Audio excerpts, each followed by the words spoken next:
तुमचा next point आहे arc length आणि area of a sector of a circle. Okay, sector of a circle म्हणजे नक्की काय?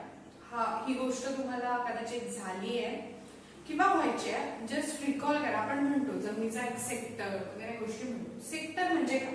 तर सर्कलच्या रेफरन्स मध्ये जर सांगायचं झालं तर सेक्टर म्हणजे असा रिजन जो रेडियाय आणि आर्क ने एन्क्लोज केलेला असतो. आय रिपीट, सेक्टर म्हणजे असा region which is enclose by radii and arc of a circle.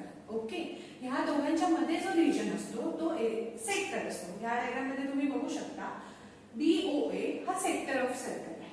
Okay, आता आपल्याला ह्या सेक्टरचा एरिया काढायचा. तो कसा काय काढता येईल वगैरे आपण म्हणू. ओके, आपण S is equal to arc theta, arc length साठी रेडियन बघताना आपण हा फॉर्म्युला डिराइव्ह केलाच आहे. तो एकदा फक्त रिवाइज करायचा आहे. त्या केसमध्ये आपण काय केलेलं, रिलेट केलेलं, तर सेंट्रल अँगलशी आपण गोष्टी रिलेट करून काढल्या. तसं इथेच सेंट्रल अँगल जो असतो त्याच्याशी रिलेट करून आपण गोष्टी काढणार. ओके, कन्सिडर करा ही जी आर्क लेंथ आहे ती आपण S ने दाखवली आहे आणि ह्याचा एरिया A आहे. ओके, ह्या सेक्टरचा एरिया A आहे. ठीक आहे. सो सेंट्रल अँगल किती आहे? थीटा. आता बघा ही गोष्ट तुम्हाला पटते का? बघा, जसं जसं आपण सेंट्रल अँगल वाढवत जाऊ तसा तसा एरिया जो आहे तो वाढत जाईल. फॉर एक्झाम्पल हे बघा, आता हा एवढा आहे. जर मी असा केला आणि हा रिजन असा केला तर ह्या केसमध्ये एरिया वाढेल. असा जर लाईन केलं, बी जर इथे इंटरसेक्ट झाला, ए इथे इंटरसेक्ट झाला तर करस्पॉन्डिंग एरिया वाढेल. म्हणजे जसं जसं सेंट्रल अँगल मोठं होत जाईल तसा तसा करस्पॉन्डिंग वाढत जाईल. आणि हा कसा असणार? डायरेक्टली प्रपोर्शनल असणार. सो आपण काय लिहू शकतो, जेव्हा सेंट्रल अँगल थीटा असेल तेव्हा एरिया ऑफ अ सेक्टर काय असणार? A आहे. आणि जेव्हा सेंट्रल अँगल 2π असेल, 2π म्हणजे काय? Complete rotation. ओके, आणि तेव्हा एरिया काय असणार? कम्प्लीट सर्कलचा एरिया असणार. म्हणजे त्या केसमध्ये एरिया काय असणार? πr². ठीक आहे, आपण असं रिलेशन लिहू शकतो.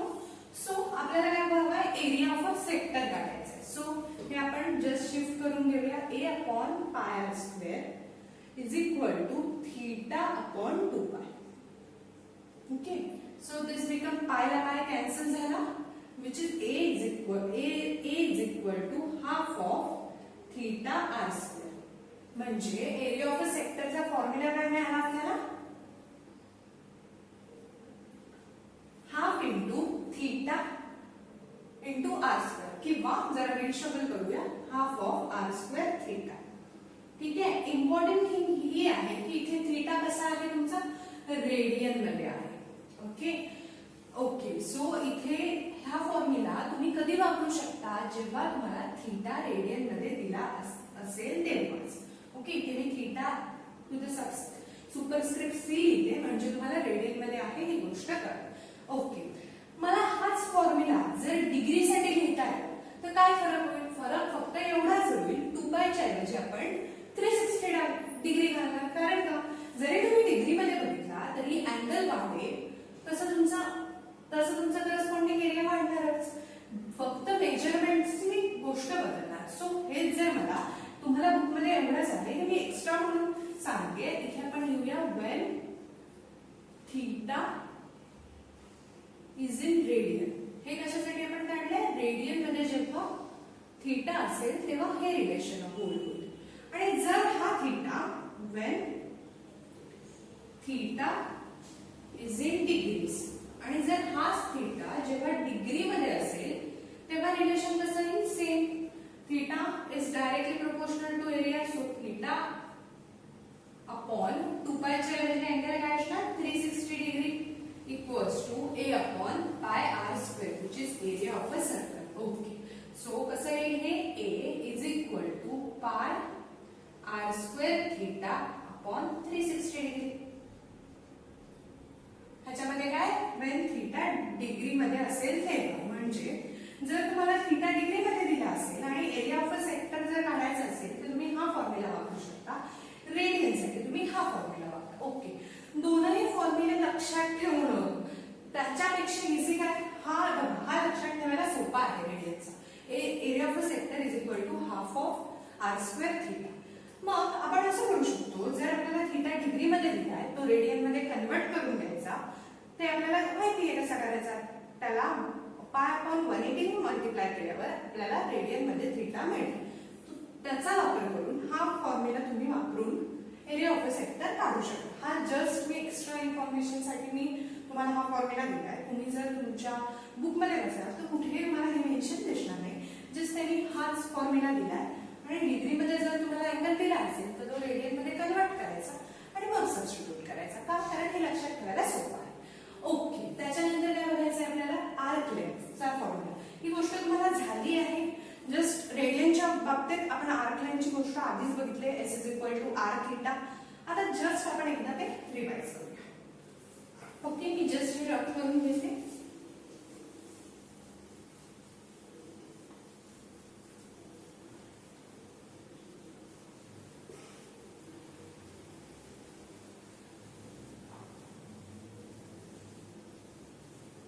ओके, आधी आपण रेडियनची केस बघूया. थीटा जेव्हा रेडियनसाठी असेल, जसा जसा तुमचा सेंट्रल अँगल वाढेल त्याच प्रपोर्शन मध्ये आर्क लेंथ वाढेल. सो आपल्याला काय लिहिता येईल? थीटा अपॉन 2 पाय. 2 पाय म्हणजे काय? Central angle. म्हणजे आपण रेडियन मध्ये कन्सिडर करतो. Theta to the subscript superscript C लिहिलं तरीच आहे. Theta upon 2 pi equals to, कारण थीटा असताना आर्क लेंथ आहे एस आहे. 2 पाय जेव्हा कन्सिडर करू आपण तेव्हा काय येईल? Arc length circumference of the circle. म्हणजेच काय? 2 पाय आर. 2 पाय कॅन्सल झालं. सो हे काय आलं? S is equal to R theta, where theta must be in radian. हाच फॉर्म्युला आपल्याला जर डिग्रीसाठी लिहायचा असेल तर कसा लिहिता येईल? When theta is in degree, तेव्हा फॉर्म्युला काय येईल? Theta upon 360 degree is equal to S upon 2 pi. Circumference काय? डिग्री आणि रेडियन मध्ये सेमच राहणार, ती लेंथ आहे. सो हे कसं येईल? S is equal to 2 pi upon 360 degree to R theta. So हे काय येईल? 2 1 जा 2, खाली 180 येईल. सो हा फॉर्म्युला कसा येईल? S is equal to pi upon 180 degree into R theta. Okay, हा ऍडिशनल फॅक्टर बघा तुम्हाला डिग्री मेजर्ससाठी ते मी जस्ट कळावं म्हणून इथे डिग्रीचं सिम्बॉल देते. ते आपण मेन्शन केलंय. सो त्याची खरं तर गरज नाही, जस्ट तुमच्या लक्षात राहावं म्हणून मी सिम्बॉल इथे हे सेट केलं. ओके, हे हा फॉर्म्युलामध्ये बघा तुम्हाला ऍडिशनल हा फॅक्टर लक्षात ठेवावा लागतो.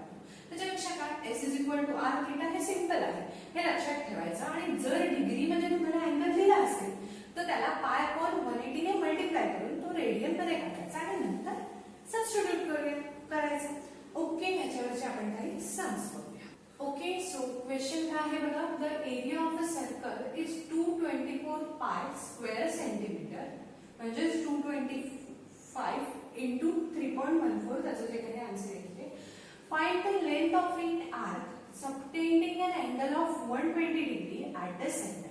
ओके, तुम्हाला तरी काय दिलंय? जस्ट मी ते फिगर काढून घेतलीये की हे सर्कल आहे, त्याचा एरिया किती आहे? 225 पाय square centimetre. Length of it arc find. आपल्याला काय करायचंय? लेंथ ऑफ आर्क काढायचंय, म्हणजेच आपल्याला एबी काढायचंय जो सेंटरला अँगल किती करतो? 120 degree. Also find the area of a corresponding sector. त्याचबरोबर हा जो पोर्शन आहे बीओए किंवा एओए काही म्हणा, त्याचा आपल्याला एरिया पण काढायचा. ठीक आहे. ओके, सो करूया आपण सुरुवात करूया. ओके, पहिला त्यांनी एरिया ऑफ अ सर्कल दिली. एरिया ऑफ अ सर्कल काय असतो? Pi R square. सो ह्याच्याबरोबर इक्वेट केल्यावर आपल्याला काय मिळेल? रेडियस मिळेल. ते पहिला करूया. बी नो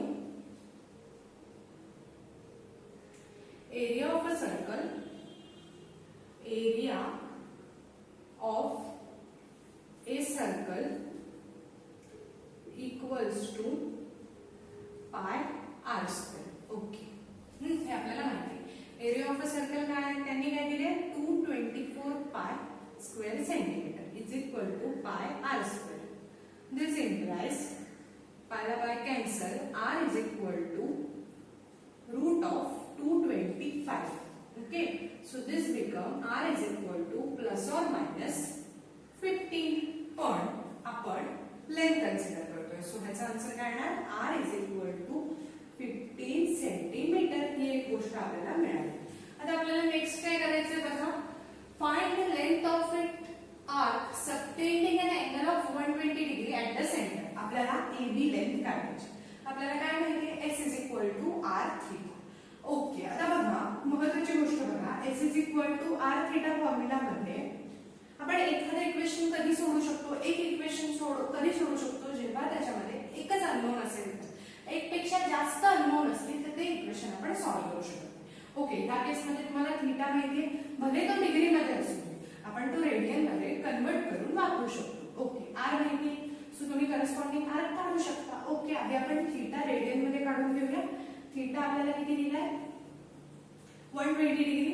सो हा आपल्याला रेडियन मध्ये कन्वर्ट करायचा आहे. ओके, सो हा काय येईल, 120 इंटू पाय बाय 180. इथे बघा 3 चौक 12, 3 7 18, 2 दुने 4, 2 त्रिक 6. ओके, सो हे काय झालं, 2 pi by 3.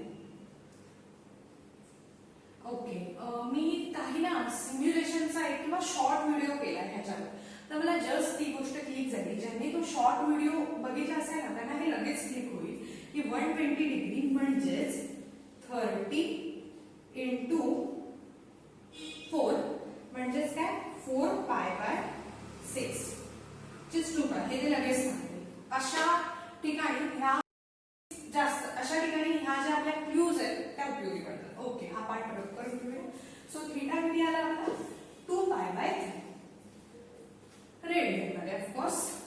So we know आपल्याला काय माहितीये, S is equal to r theta. S is equal to r theta. Okay, r काय आहे आपला 50. दिस इज 50 इंटू 2 पाय बाय 3.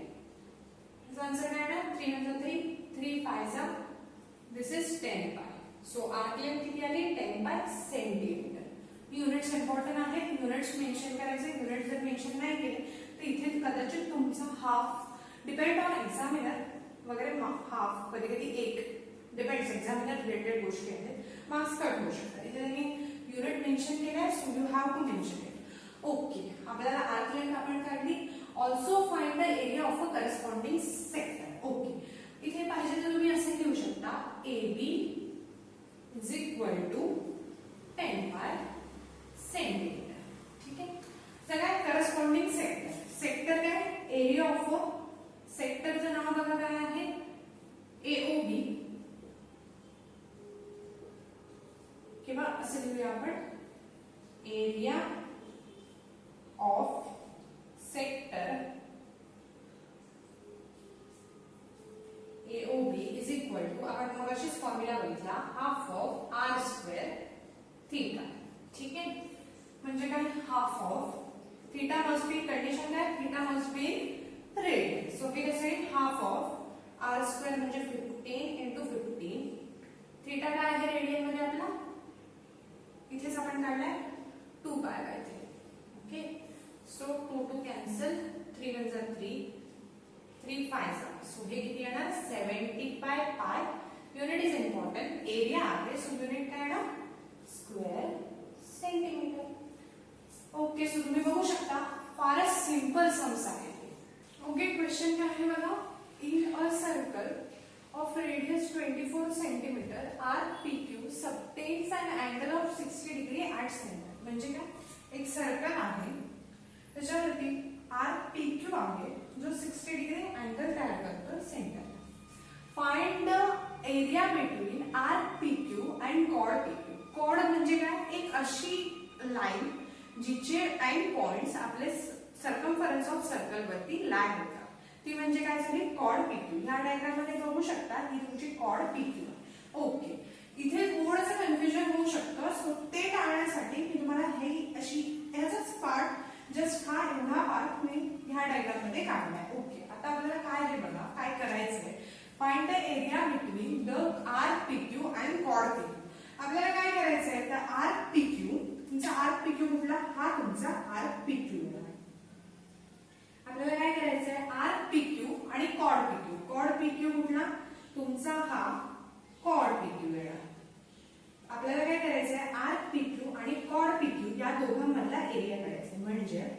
आपल्याला हा एरिया काढायचा आहे. ठीक आहे, ही गोष्ट कळली. ओके, आपल्याला हा एरिया फाइंड आउट करायचा.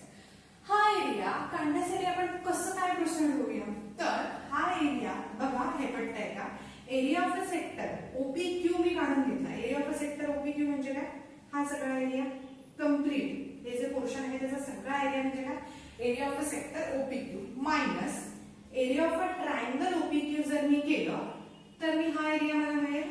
I repeat, area of a sector OPQ minus area of a triangle OPQ केलं तर आपल्याला हा एरिया मिळेल. सो हे लिहूया, area between the arc PQ and chord PQ equals to काय येईल, area of a sector OPQ बघा, area of sector OPQ minus area of a sector OPQ minus area of a triangle OPQ. Okay, area of triangle OPQ.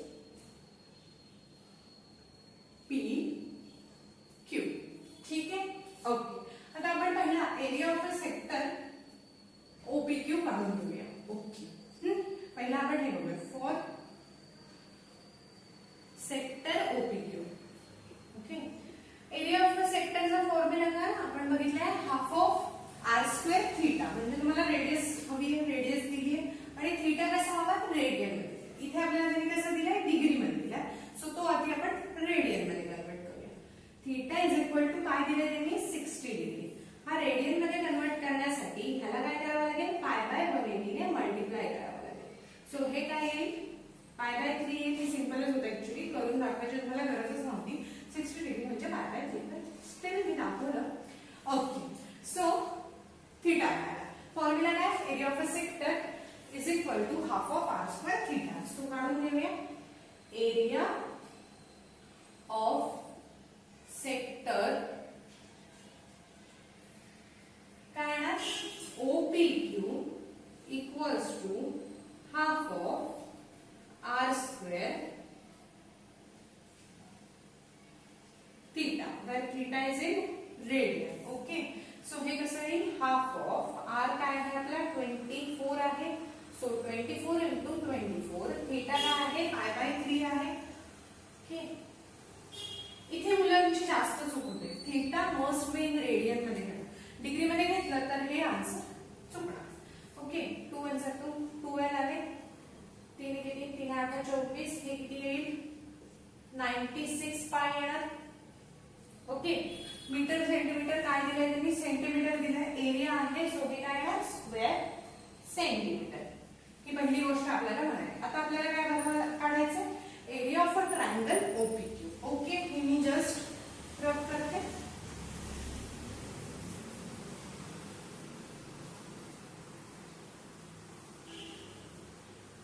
Just इथे लिहून घेऊया, area of a sector काय मिळालं आपल्याला, area of a sector, सेक्टरचं नाव काय, POQ. ह्याचा answer काय आला, 96 पाय सेंटीमीटर स्क्वेअर. ठीक आहे. ओके, आता for area of a triangle OPQ मिळाला.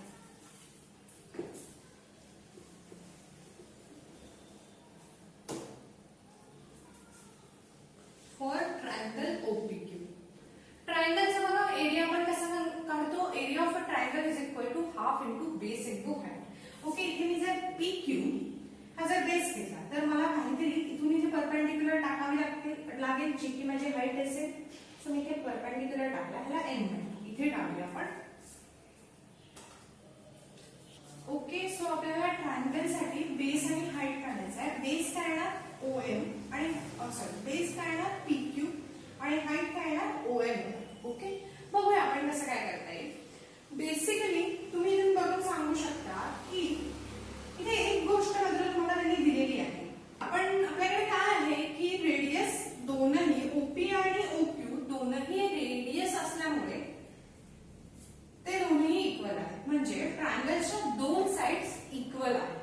सो इथे आपण आयसोसेलेस अँगल थेरम वापरू शकतो. आयसोसेलेस अँगल थेरम्स काय, एखाद्या ट्रायंगल्स मधल्या दोन साइड्स इक्वल असतील तर त्याच्या अपोजिट अँगल्स इक्वल असतात. म्हणजे P आणि Q हे दोन अँगल्स इक्वल असतात. ओके, तेच आपण मेन्शन करून घेऊया. OP equals to OQ, reason काय, radian of same circle.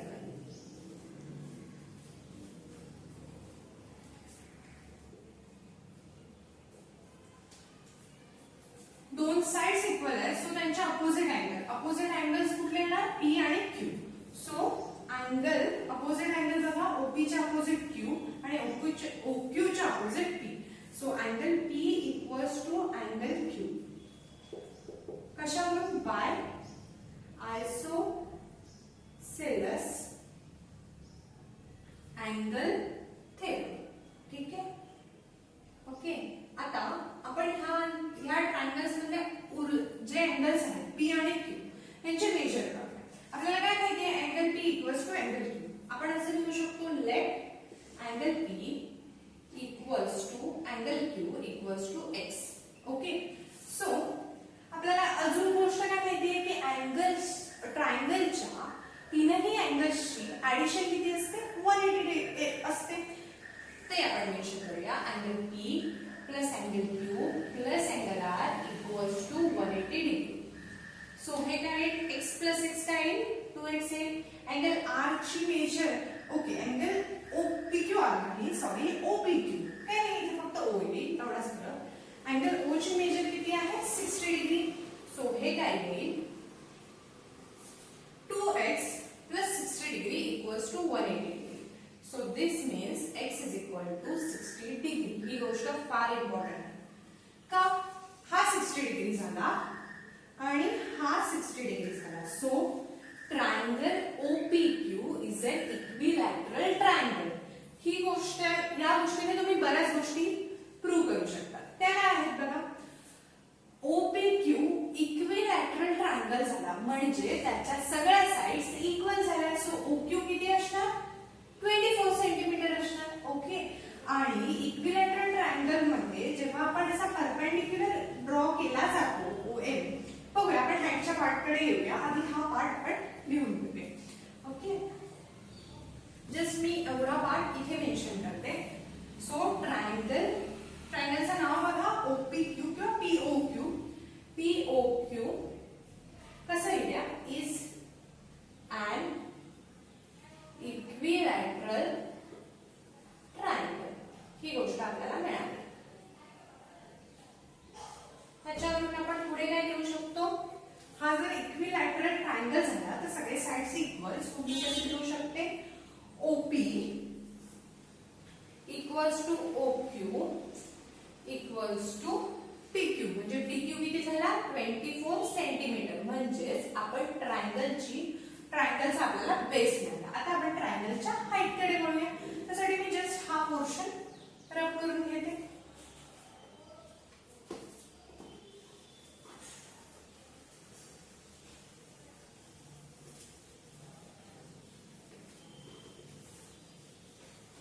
Generally हे सम सोडवताना ना कसं प्रोसीड करायचं, कसं थिंकिंग ठेवायचं की माझ्याकडे काय काय गोष्टी आहेत याचा नीट विचार करायचा. फॉर एक्झाम्पल आता असं सम आलं तर मी हा विचार करते की आपल्याला काय माहिती आहे, तीनही अँगल्सची ऍडिशन 180. एकतर अँगल 60 दिलाय, दोन साइड इक्वल दिलाय. सो ह्याचं काहीतरी रिलेशन असणार, मग ते फाइंड आउट करत जायचं. ह्या सम्स मध्ये मोस्टली तुम्ही जेवढे सम्स सोडवत जाल ना तशा तुम्हाला हे सम्स जमत जातात. ओके, आपण प्रोसीड करूया. आपल्याला काय करायचं, हाईट काढायचंय. सो मी परपेंडिक्युलर ड्रॉ करून घेतला, ते कन्स्ट्रक्शन लिहिते. Draw OM perpendicular to PQ. आता एक महत्त्वाची गोष्ट मी तुम्हाला सांगते, फॅक्ट जनरली आपल्याला माहिती आहे पण ह्या चुका होतात. ह्या केसमध्ये हा इक्विलॅटरल ट्रायंगल असल्यामुळे OM हा तुमचा परपेंडिक्युलर बायसेक्टर असणार PQचा. पण प्रत्येक केसमध्ये असं असेलच असं नाही. आपण काय कन्स्ट्रक्शन जेव्हा आपण ट्रायंगलच्या केसमध्ये आजपर्यंत तुम्ही 10th ला वगैरे अशी सम तुम्हाला झाली असते तेव्हा आपण परपेंडिक्युलर काढतो, परपेंडिक्युलर बायसेक्टर काढत नाही. फरक काय, परपेंडिक्युलर बायसेक्टरच्याच केसमध्ये P PM is equal to MQ लिहू शकता. ओके, सो प्रत्येक वेळी तुम्ही जेव्हा हा परपेंडिक्युलर काढा तेव्हा तुम्ही असा क्लेम नाही करू शकत तो परपेंडिक्युलरचा जो पॉइंट आहे तो मिड पॉइंट आहे आणि तो इक्वली बेसला डिवाइड करतो. जर तो इक्विलॅटरल ट्रायंगल असेल तर तुम्ही मेन्शन करू शकता, पण प्रत्येक केस मध्ये हा व्हॅलिड होईलच असं नाही. इथे तो इक्विलॅटरल ट्रायंगल आहेच, सो आपल्याला काय प्रॉब्लेमच नाहीये. हा इक्विलॅटरल ट्रायंगल मिळाला. हा अँगल 60 आहे. इथे आपण ट्रिग्नोमेट्रिक फंक्शन्स वापरू शकतो. पायथागोरस थेरमने पण तुम्ही सोडू शकता, त्याच्यापेक्षा ट्रिग्नोमेट्रिक वापरणं सोपं आहे. हा ह्याच्या काय आहे अपोजिट आहे, सो आपण कसं लिहू शकतो sin 60 degree is equal to opposite side काय आहे OM जी आपल्याला काढायची अपॉन हायपोटेनस काय OP. सो आपण हे कसं लिहू शकतो OM is equal to sin 60 into OP. sin 60 चा आन्सर काय येतं √3/2. OP काय येणार 24 येणार. सो ह्याचा आन्सर काय येणार 2 1 2 हे 12 आलं, म्हणजे आपली हाईट किती आली 12√3 सेंटीमीटर. ओके, बेस मगाशीच आपण काढला, हाईट काढला. सो एरिया काय येईल इथेच लिहिते area of a triangle O. Triangle काय आहे आपला OPQ is equal to half into base into height. आता आपली बेस काय आहे PQ आहे, हाईट काय आहे OM आहे, हाफ इंटू PQ ची बघा PQ काय आहे 24 सेंटीमीटर इंटू 12√3. ठीक आहे, त्याचा आन्सर काय येणार 2 1 2 2 6 जा. सो हे किती येणार 24 6 जा 6 चौक 24 24 2 6 2 12 13 14 144√3 सेंटीमीटर स्क्वेअर. ओके, काही नाही मगाशी जे आपल्याला एरिया ऑफ सेक्टर मिळालाय मायनस आपल्याला हे करावं लागेल. सिंपल आहे. ओके, अजून एक सांगते, हे घरी तुम्ही ट्राय करा. आता मी बेस अननोन घेतलेला, बेस काय घेतलेला PQ घेतला. तर तुम्ही बेस नोन असलेला नोन जो बेस आहे OP ची व्हॅल्यू आणि OQ ची व्हॅल्यू आपल्याला माहिती आहे, तो बेस करून घेऊन तुम्ही हे सम ट्राय करा. ओके, त्याच्यानंतर आपण just area between last part जो आहे तो लिहून घेऊया. सो आन्सर काय येईल एरिया ऑफ सेक्टर आपण गेल्याच खाला काढलाय 96 pi minus area of a triangle काय आला 144√3. काय अजून तुम्हाला सिम्प्लिफाय करणं एक्सपेक्ट नाहीये, इथे लागला तरी चालेल. जस्ट आपण कॉमन घेऊया, दोघांनाही 24 ने भाग जातो. सो हे कसं आहे 24 इंटू 24 जर मी बाहेर घेतले तर आतमध्ये काय येणार 24 इंटू 4 करा 4 16 1 9. सो हा किती येणार 24 इंटू 4 मायनस 24 6 √3